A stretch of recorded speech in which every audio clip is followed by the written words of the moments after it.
We are celebrating ADIT now, and I was thinking what to say upon this anniversary.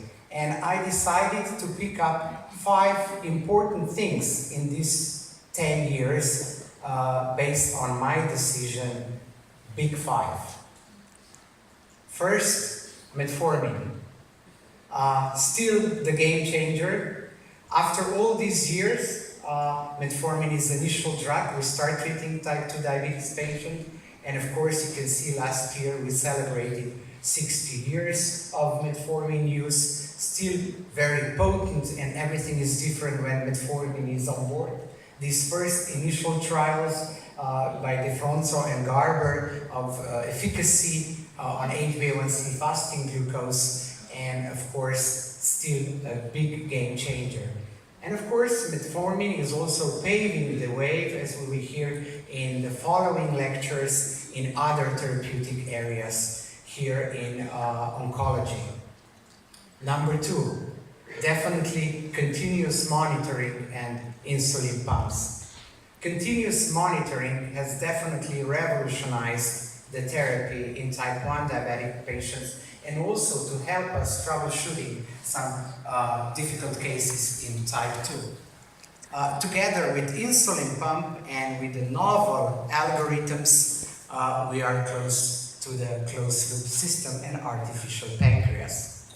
Even more, having a pump, which is a gold standard of type 1 diabetic patients, using pump will get you more benefits. It will significantly decrease cardiovascular mortality if you compare to multiple daily injections, as reported in this landmark study published in BMI 2 years ago.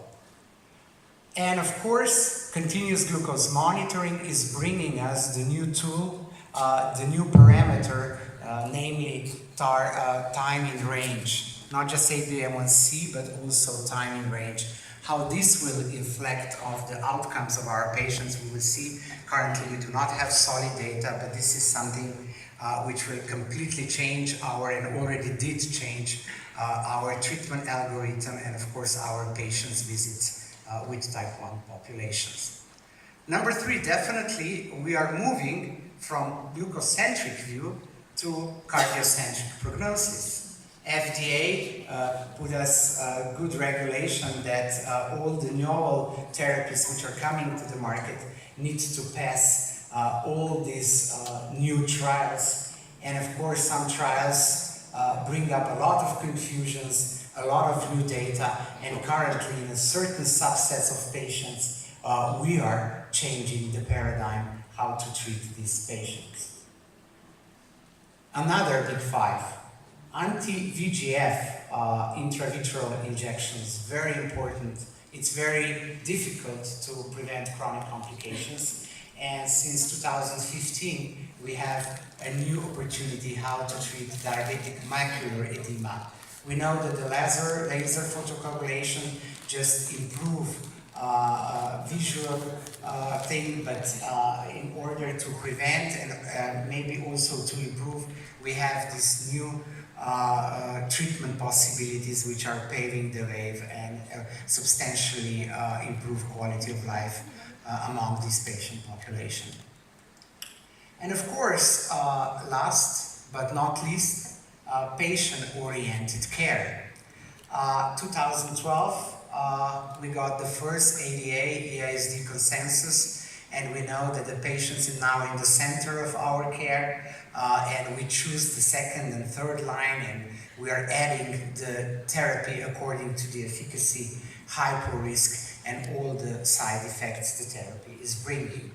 And furthermore, currently we are also developing new guidelines. Also our region has some guidelines if the patient has a high cardiometabolic risk profile, which therapy, how to select. So a lot of going on. It was quite a decade in diabetes, and I think the next decade will be even more interesting.